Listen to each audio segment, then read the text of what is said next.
Thank you for attending our session on scaling Spring Boot applications in real time. My name is John Blum. With me today is Luke Shannon.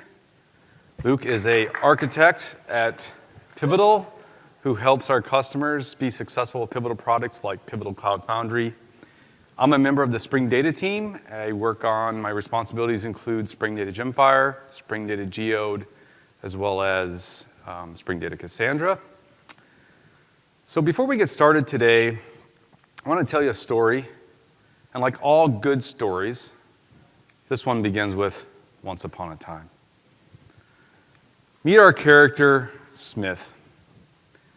Smith, like most engineers, is very talented, very ambitious, wants to move to the big city, wants to work at a large company, work on a great project, right? Eventually, he gets hired along with a team of engineers, and they start working on a new project. So he's very excited about this.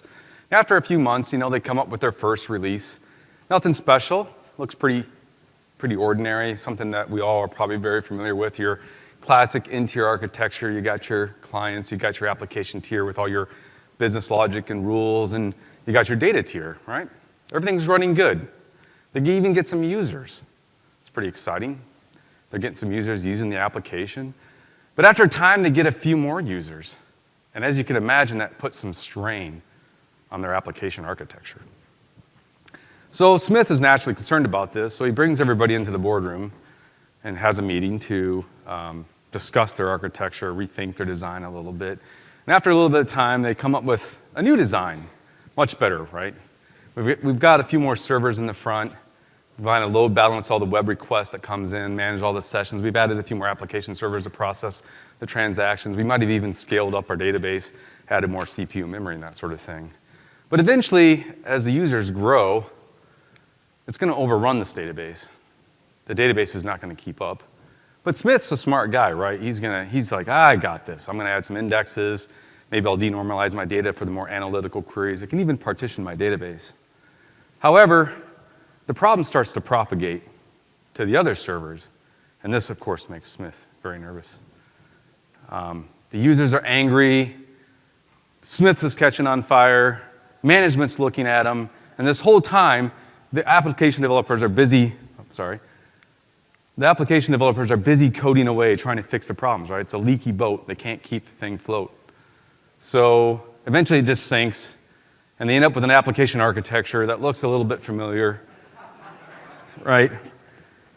Something that looks like this, and it's just not sustainable. So you really have two choices. You can burn the building down, or you can get smart about your application architecture. And by that, I mean you can actually start looking at cloud-ready data management solutions. Two of which that I'm associated with are Pivotal GemFire and Apache Geode. Apache Geode is the open source core to Pivotal GemFire. And these are both referred to what is called an in-memory data grid. How many people here have actually used Pivotal GemFire or Apache Geode before? Okay, just a few people. Awesome. So let's break this terminology down a little bit and explain exactly what it means to be an in-memory data grid. First of all, data is stored in memory. And by memory, I mean on the actual JVM heap. This obviously improves the latency of your request because it's in memory, it's not on disk. It doesn't have to access anything on disk, there's no seek, right? However, you can also imagine that, well, if it's on the JVM heap, it's going to put pressure on our JVM. So GemFire Geode employs certain mechanisms to basically manage your memory for you. Things like eviction. I can evict data that I can overflow to disk and so on. Or expiration. If the data is no longer needed, I have a choice between time to live expiration policies or idle timeouts, that sort of thing. Another option is compression. So you can compress your data in the heap. In addition to that, there's also an option to turn on off heap. So I can avoid some of the long GC pauses. So there's many configuration options when it comes to memory. The next aspect of it is it's a grid. And a grid means that it's a cluster of nodes that all are participating together in one cohesive, one single distributed system to manage your data. And it manages that data in a uniformly distributed fashion but not only replicating across all these nodes, but doing so in such a way that makes the data efficient to read and write, right? So it partitions the data. There's different data management policies. You can think of partitioning as sharding of that data. And when you actually return on redundancy, you can have copies of your data. You can have your system become immediately highly available at that point. That way, you can scale up or down. So you can actually add a node to your cluster, and GemFire Geode will automatically take advantage of that and rebalance your system to distribute that load. And if a node goes down, no problem. That node will get removed from the cluster, and again, the redundancy will be restored, and it will restore balance to your cluster. And this all happens automatically. You don't need to do anything in your application for this to happen. GemFire and Geode is managing this aspect for you. Now, if you're really concerned about data loss, if you're moving into, say, more advanced use cases like system of records, for instance, not just caching, you can make your system durable. So you can add disk to that, right? I can add disk persistence. You can also implement your own strategies, cache loaders, writers, to actually write to other external data sources. But GemFire has its own disk persistence as well. And not only can you do client-server topologies, you can also do multi-site. So I can replicate my cluster on another data center, perhaps. And there's several strategies there. You can have an active-active. So maybe you have your western region of customers or users and your eastern region. So I can have two servicing different regions. Or I can have an active-passive. So if one goes down, I can bring the other one online. Maybe I want to do some kind of upgrade, right? So I want to switch over to my other cluster. And if something goes wrong, I can switch back. So there's lots of different ways and configuration options to use GemFire or Geode. One last aspect I want to talk about is consistency. What happens if a node fails? It gets cut off from the rest of the network.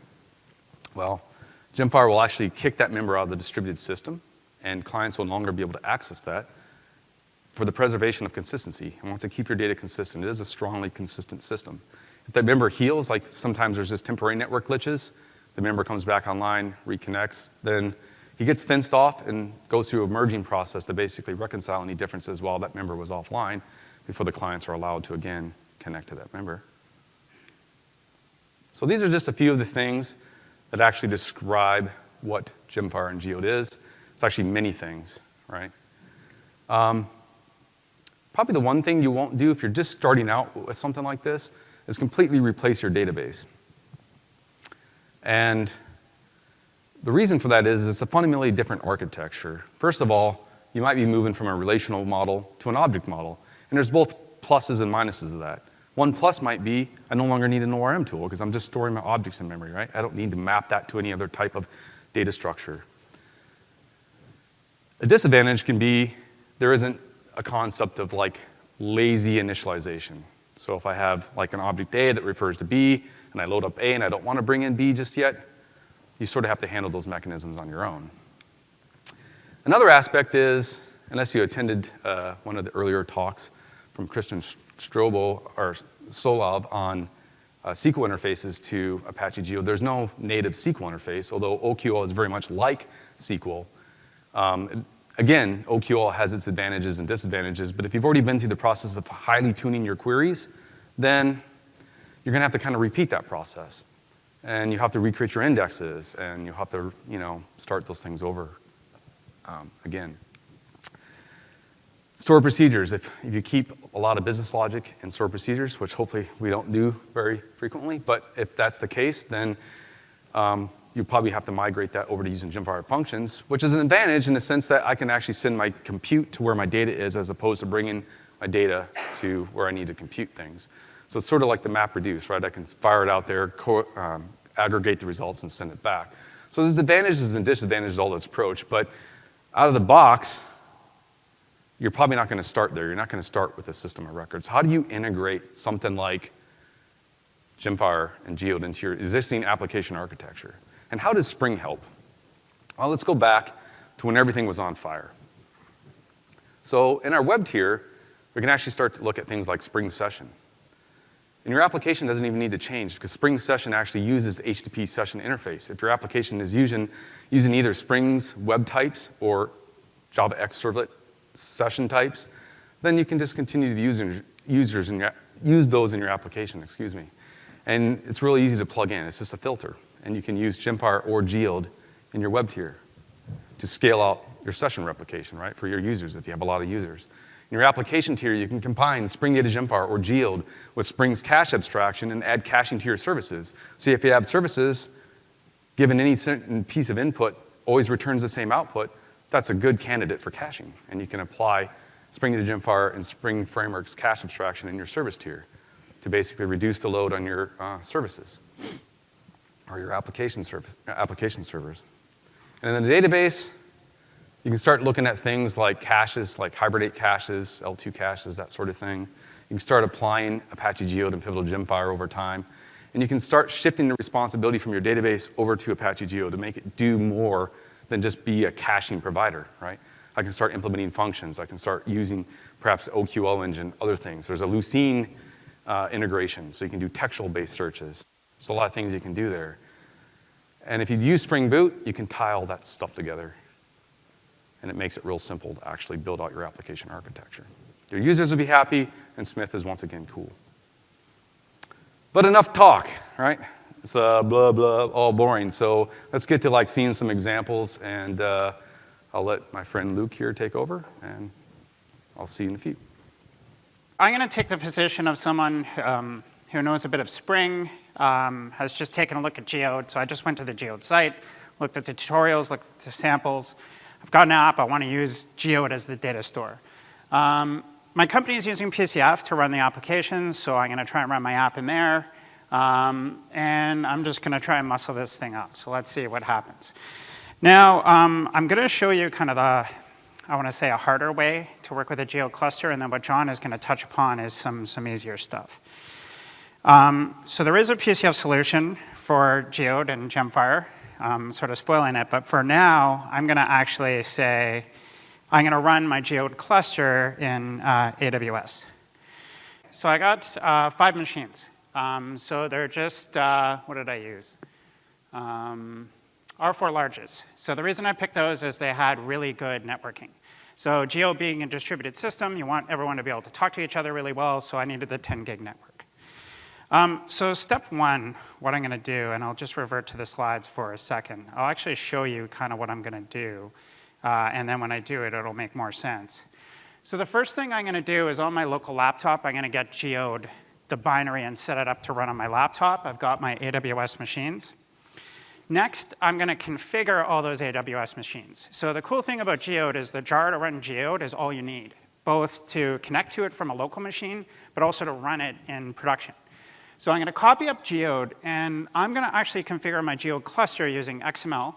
I also, of course, have to install Java, and then what I've done is pushed up shell scripts. Each server has a shell script to start up its local GemFire process, and I push up the properties so they can find each other. So then locally, I can basically say, hey, every machine, execute your local startup script for your local GemFire process. They'll all find each other, and then I got a cluster. So then what I can do is come along with a client, configure another XML, which is going to basically tell that client application how to find Geode. And then in theory, I can scale out my client. And then if things get really crazy, I'll scale out my cluster by just continually adding machines. There's some limitations here, but let's basically see how it goes. AWS would love me if I did this. My company, not so much. OK.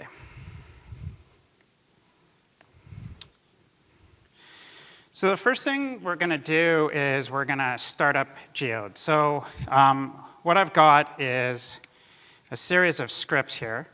I've got a nice one, which is called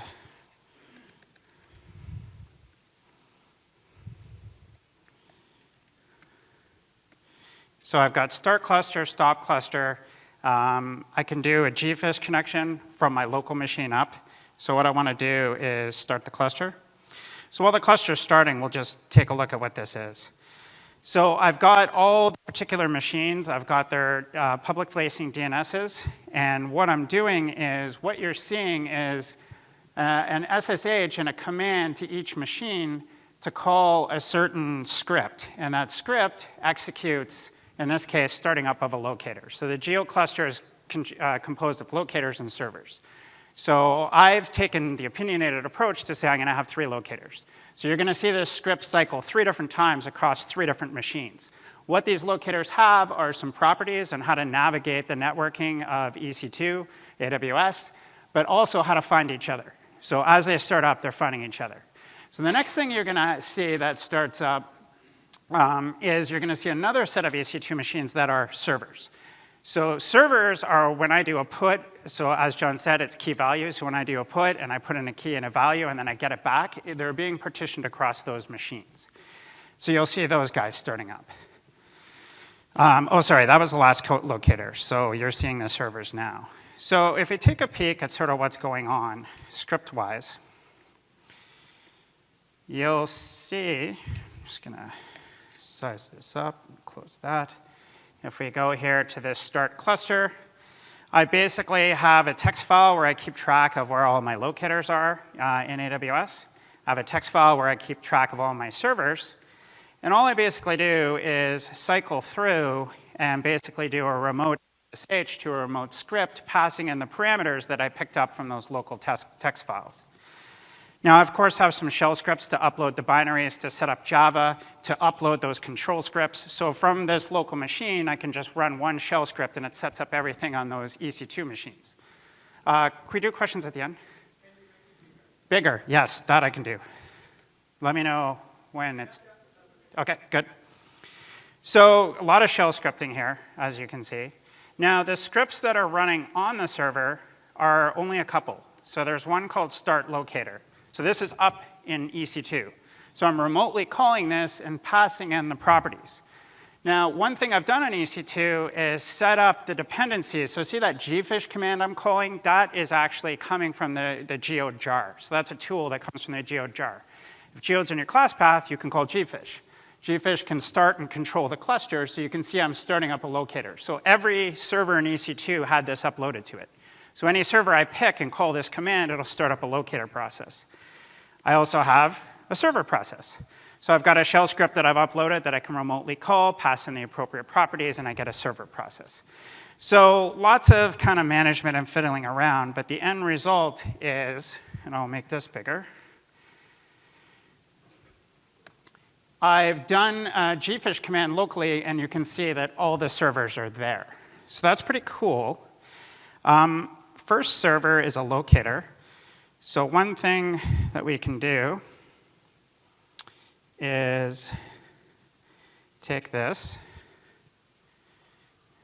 and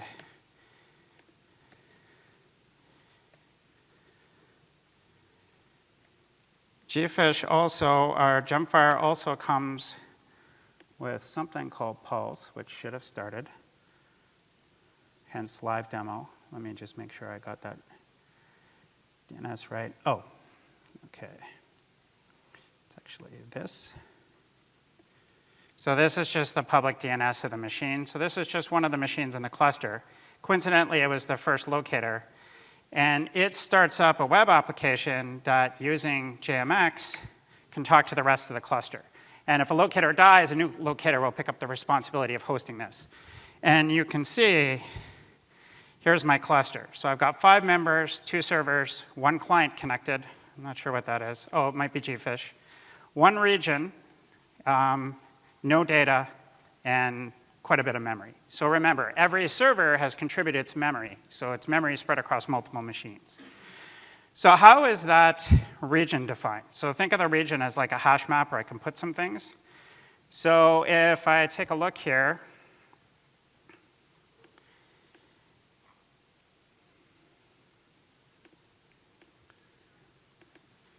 region looks like this. It's kind of a big XML. There's some stuff set up, but the important thing is you can see there's a region called chat. It's partitioned with a concurrency level of 2. So if I do a put for my application, not only will I have my 1 copy I just put, but it'll make 2 more copies spread across the machines. And that's what gives us our scalability, because it allows multiple clients to read the same record. But if something dies, we can recover from those redundancy. So that's kind of all my configuration. If I need to change this configuration, I have to reload this XML back up to all the members and then recycle the members. So my approach does have some management issues, but I do have a running cluster. So let's connect a basic client to it really quickly, see what we can do. So we're going to use Spring Boot. And we'll just call this simple client. We're going to use GemFire, and we're going to use web. OK, so our resource here, we're going to actually, and John's going to show you a superior approach, but I'm sure some of you are going to wince when you see this, but I'm actually going to create an old Spring Bean XML file. I'm going to call it client cache. So I can bring in some namespaces, GemFire and GemFire data. So what you can basically do now is I can type GFE. I can bring in a pool. And with my pool, I'm going to get locators, so I can use 2 of them. So remember, I'm coding an application that's going to connect to the cluster. So my locators, I got one here, so I got this.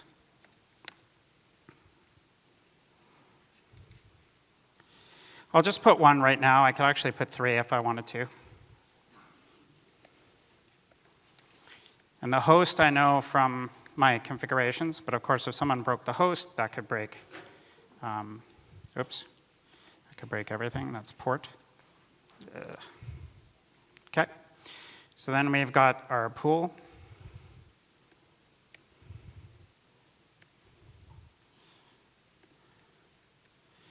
And then what I can do is create the actual cache. So this is a local reference to the cache. And I can bring in the pool ID. Just so you guys are not totally stuck watching me type XML, which I'm sure is making some of you cry, I'm going to just copy in what this would look like. So that's what it looks like locally. So what I'm saying locally is get me a chats client, so a copy of the chats client. I've got a pool. I'm connecting via those 2 locators. And I'm going to have repositories, Spring Data repositories to work with. So basically, let's just quickly mock up an object here. So I can do chat. So John's going to get into this a lot more. But I can basically see at region chats. And I could say something like private string ID, private string message. And then I can decorate this with an ID. So that's all I need to do to decorate my object. And then what I can do is create a new interface. My interface, I could call it Geode repo or maybe chats repo, like so. This is going to extend GemFire repository. It takes a chat object. Is that what I called it? Yep. And it's got string as an ID. So that's going to get me basically save, find all, find one, and delete. So pretty much my entire access pattern now working with Geode is in place. So let's kind of look at what the finished application might look like. So here is a fully decorated chat object. You can see there's a number of things here, getters, setters, but the main thing is the ID and the chats. The repo is exactly as I showed, just an extension of an interface. If we look at the controller, I've got a very simple controller here. It's just got a get mapping where I can add a message, and it does a repo save. So that'll be up to the Geode cluster in AWS. And then I can just do a get mapping on messages. So if I were to start this up, so I'm starting up locally, but because of that connection that you saw with the locators, it actually connected to the locators within AWS, and the locators told me of all the data servers. So now when I do writes in this application, I can write directly to one of those data servers. So if we hit here, localhost, add, hi, Spring 1. Okay, well, that redirect didn't work, but don't worry. Got this nice messages endpoint. Okay, there's hi, Spring 1. I might do another one. Add, this is fun. Should have tested that. It was supposed to redirect to this, and then this would write everything out. Okay, so it's working, right? And if we come up here to Pulse, which is on our on the AWS, we could actually do something like not now, never. That's not part of the demo. So we can do something like select star from chats, chats. Oh, serialization. John will cover that. That's for you, buddy. So I'll just do account star from chats. And you can see we got back an integer object with 2 references. I'll do another add. This is fun too, and messages. And we can now go back to gfish and see what the cluster's got. And now we've got 3 messages. And to meet my final requirement, if I go to PWS and I log in, and I may need some attendance help from the audience. So I've got this app running in PWS, so if someone can hit it with that endpoint and add a message, we can actually verify that Geode is working. So I've got this space called QA. I've got all kinds of stuff running. This wonderful application with no homepage. This was a very lean first release. So let's see if I can zoom in. I can't. Here's the endpoint. So it's running on PWS, which is basically PCF on AWS. So if we do a new file here, and I paste this, somebody could just hit this, and the endpoint you want to hit is add, and just put like any string. Nothing obscene, please, because we're going to show it and it'll be recorded. So I don't know. Someone do something. Cats. Cats are good. You always have to have cats. I'm doing cats. Bam, cats. Does anybody got it? All right. I don't see anything. Trust me, guys, it's working. OK, so I basically got GemFire gfish running on AWS. I connected my application to write objects. I deployed it to PCF, and it was still able to write objects. So to scale it up, I can add more servers. And due to its nature and the way it's distributed data, I can handle tons of clients. So I've actually kind of solved John's issues. So that's pretty good. And it wasn't super painful, except let's go back to my slides. Why did I close this? Did I close this? No, I did. Thank God. So limitations. It was tons of work. So writing all those shell scripts was a total pain. Figuring out all the settings for Geode to have it communicate and work with AWS's networking was really annoying. And as a new developer, someone working with Pivotal, I get to talk to the engineers that make this product, but someone new wouldn't have that ability. So there's a learning curve. Now here's the thing, this product's releasing all the time, new features all the time. I got to stay on top of all that shell scripts and all the way that I've deployed and configured this thing. So that's annoying. What if I have a member that crashes? The good news is GemFire Geode itself will redistribute this data and keep you from losing data, but ideally I'd want to start that member back up. And right now, I don't really have a way to do that. And I didn't show you, but I wrote a series of scripts that started up a bunch of members to test locally. So I had a locator and servers running on my local machine. Don't have time to show that, but trust me, it works. The issue is when you're dealing with distributed systems, the troubleshooting and use cases and the things that can go wrong are way bigger. So local testing doesn't work. So it gets really annoying because then I got to bug my ops team because I need 4 servers for every environment and networking. And then XML, what? Like I configured XML on the server, I configured XML. How many people like annotations? Everybody. So like, what's with the XML? So I mean, one thing specific to AWS, we do have an AMI that you can get, and it'll just stand this up for you. But the question is, what if you're not just on AWS? What if you want to try out GCP or Azure, or you're running OpenStack in your private data center, or who knows? You got lots of different environments. So it'd be good if there was something that could handle all those environments, and also maybe manage processes if they died, start them back up. So I don't know, John, any ideas for these limitations? Definitely. Awesome. There's been 2 core themes that I've focused on this year for both Spring Data GemFire and Spring Data Geode, and that's really to simplify the out-of-box experience for users that are just getting started. Because if you saw all the stuff that Luke went through, it's quite a lot of setup, right? With the configuration files, with properties, with pushing things to different environments, and trying to connect everything up and just hoping that that works. So in Spring Data GemFire, I went back to pretty much ground zero, and I said, how do I get users up and running as quickly and easily as possible, but not lose all the benefits of either Pivotal GemFire or what Spring gives you, right?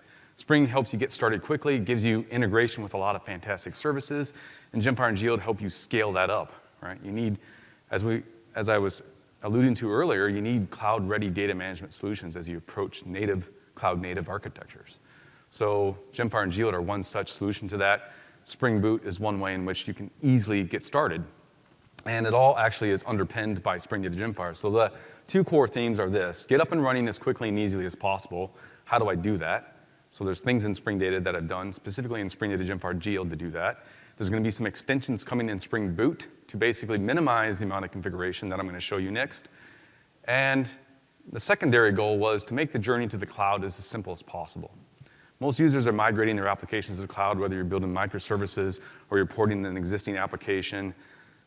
In some way, you're going to be interfacing with the cloud in the future. How do we make that dead simple to do? And how do we make it consistent across both your local environment, inside your IDE? Most developers, I would argue, are most productive inside their IDE. I can debug things. I can get access to my log files even inside my IDE. I can even launch things, right? I can test things. I want to be in my IDE, because that's where I'm productive. But at the same time, when I venture into a managed environment like Pivotal Cloud Foundry, or maybe something else like AWS, I want that experience to be consistent. I don't want to have to recode my application or specify new configuration, right? I just want things to kind of automatically happen. Of course, there's always a trade-off with that. Before, you had to configure everything. We had descriptors, and it was really cumbersome, very error-prone process. And then you go all the way to Spring Boot, and it has all this auto-configuration stuff. So sometimes you have to pick your battles. Some people prefer one, some people prefer the other. And Spring Data GemFire right now is sort of that middle ground that's going to bridge the 2. So let's see how that's going to work in practice. Then jump over to my IDE. All right, let's expand this. So what Luke was showing you, this is sort of the completed version of where this application ends up. It's a Spring Boot application. And to basically illustrate chats, I actually built in some additional helper functionality. It's a chat bot.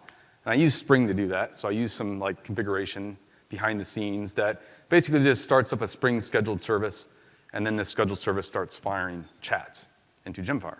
So it's going to write to the region. And for people that don't know GemFire Geode terminology, you can think of the cache as a schema in a database and a region as a table. So it's going to write to that table.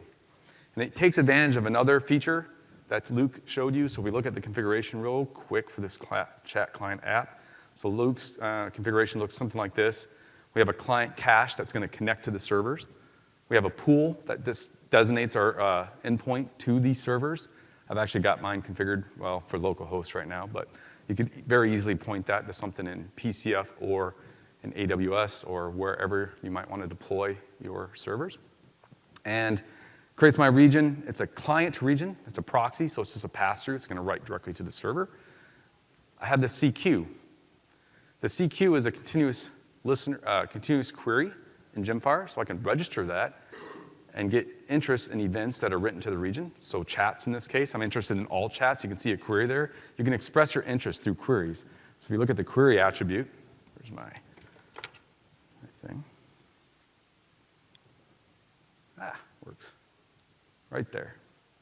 So this query select star from chats. It's a chats region where I'm writing my data, where I'm writing chats, where all the clients are writing information, and the CQ registers interest for each client, and that comes back to the client, and it just displays it. So the chatbot just sits there in the background and runs and writes to that region, and they register interest so they can see all the chats from all the other clients. It's pretty slick. And then it uses the repository abstraction in Spring Data. If you're familiar with Spring Data, there's a repository abstraction. That's your data access object with your CRUD and your simple queries and so on to write to that region. So this configuration is kind of cumbersome. I don't want to have to write a lot of XML. But if you prefer XML, again, you can still use XML. There's no preventing you from doing any of this, what I'm about to show you today. So how would we modify this application to do that? Well, first we're going to do this. We're going to add, well, we're going to get rid of the XML to begin with. Yeah, sorry. Also, let me collapse this. So to make this, it's already a Spring Boot application, as you can tell. But to make it a client cache application, all I need to do now is add @client cache application. Maybe I want to name my client X. And when you actually register interest in a CQ, you need to enable subscription. So I'm going to subscribe to the servers that tell me that I want to be notified of events. So I'm just going to enable that. I believe that's all I need there. So Luke used repositories. Again, this is what our, well, let me bring that up real quick. Chat repository. This is what our repository looked like. Just extends the CRUD repository being simple, basic CRUD operations as well as queries. That's all I need to implement to get a data access object, right? So I need to enable that in my application. I can do that via annotations as well. So I just enable the repositories. Actually, to limit the scan, I can just actually have it refer directly to my repository class. Now, if you have an application that has lots of regions, if you imagine the relational world where literally you've had an application that had hundreds of regions, wouldn't it be nice if something could generate that for you? You didn't have to go and create region every time you wanted to do that or create a snippet of configuration, XML, or whatever your preferred scheme is. So what you can do is you can actually say @enable entity defined regions. And I can specify where my entities live by just giving it a class in that package. And what it does is it scans everything from that package down and loads up all your entities. And remember, our entity was annotated with @region.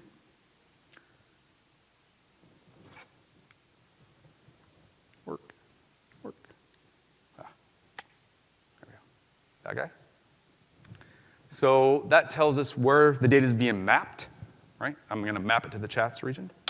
So over here, back in our application, I just enabled entity-defined region, so it's going to look at that annotation metadata, and it's going to say, oh, well, you need a chats region, so I'll create that for you. And it creates it on the client. One of the other things that you might have noticed is that it implements serializable. Maybe I don't want to use Java serialization. And if you use GemFire serialization mechanism, GemFire has its own serialization mechanisms. Java serialization is very verbose. Right? It keeps a lot of metadata in there, but there's other serialization mechanisms in GemFire called PDX, Portable Data Exchange, which allows both your Java clients and your native clients to actually interoperate on that data. You can query that data in deserialized form. There's a lot of advantages to using that, so I could actually just remove this. And back in my application, I could actually enable the PDX feature by just saying enable PDX.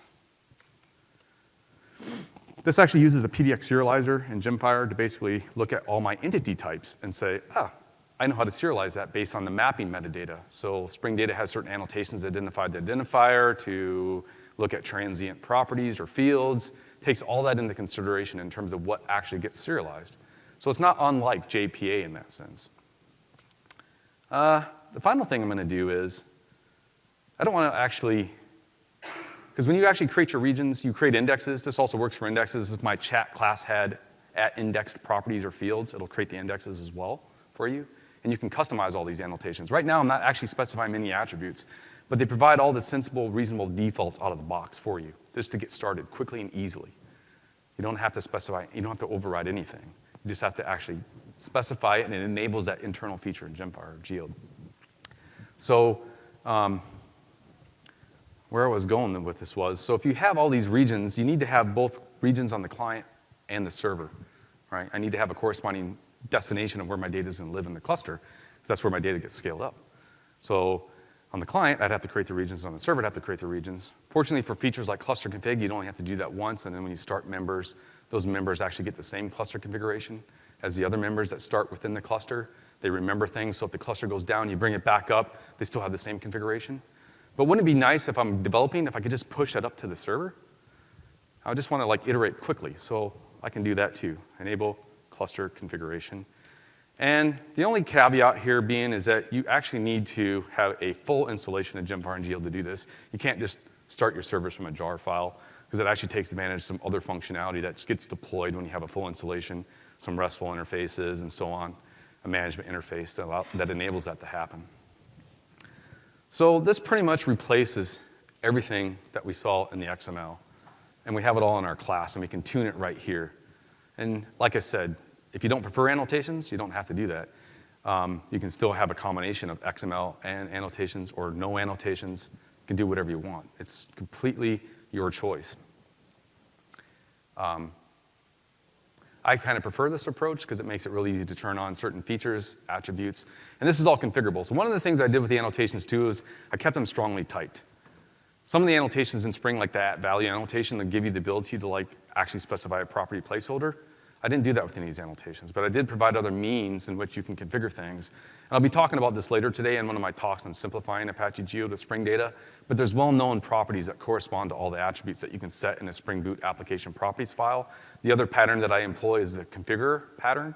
So if you're familiar with Spring Web NVC, they use configures to tweak certain aspects about the Spring NVC configuration, like the message listeners, or excuse me, the message converters, HTTP message converters that are registered. So you can register certain configures, and that's all in the documentation, but we're not going to cover that today. But this pretty much replaces all the need to do anything on the server side as well as the client side. So let's run this and see what happens. I've actually already got a class ready to go that's in a runnable state. And if I, whoops. Oh boy, that's small.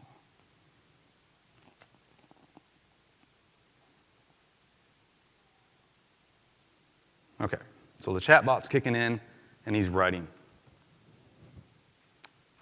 Let's back up one step. How much time do we got? Probably should have shared with you first. So right now I just have a local server, so it makes it real simple. I don't have to worry about connectivity issues, but I could have easily pointed this to Luke's AWS. I could push this to PCF. I'm going to talk about that in just a minute. So let's go over to gfish real quick. I just want to show you what this cluster looks like.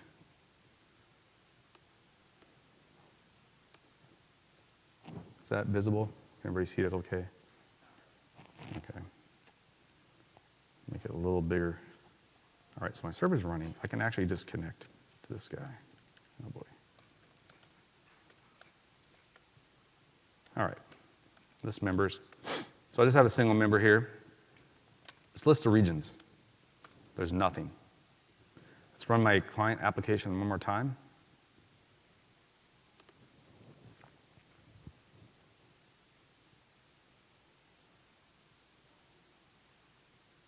Wait for the CQ to come in. Technically, the region's already there. All right, let's have a look. List regions. There's our region. And that came from the client. I didn't do anything server-side to make that happen. Describe region. I've already got 7 chats going on. Oh, it doesn't like that. There we go. It's a partition region, so going back to that partitioning data management policy, I can make it whatever I want. At this point, I can actually start up additional servers and start scaling out my Spring Boot application, right? If my load starts getting bigger. And you saw Luke, the way he did it through AWS, so let's take a look at what your options are. So once you get past just simple caching in Spring Data GemFire or Spring Data Geode with Pivotal GemFire and Geode, you can start thinking about how you can use these technologies to actually start taking more responsibility from the database and simplifying your application architecture. Obviously, we've seen a very simple example of querying as well as like continuous queries, for instance, and CRUD operations. The continuous queries is great for event streaming, right? Like if I have a stream of events coming in and I want notifications of those things, it's awesome for that. Function executions, your distributed compute. Bring your logic to the data, don't bring your data to the logic. And of course, we talked briefly about WAN, site-to-site replication. So in terms of setup, on the client, we simplified developer experience on the client.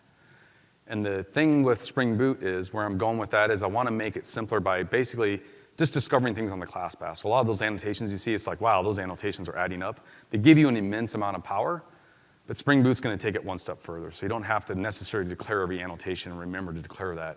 If it detects it on the class path, it'll enable GemFire or Geode as a caching provider. It'll enable the repository abstraction.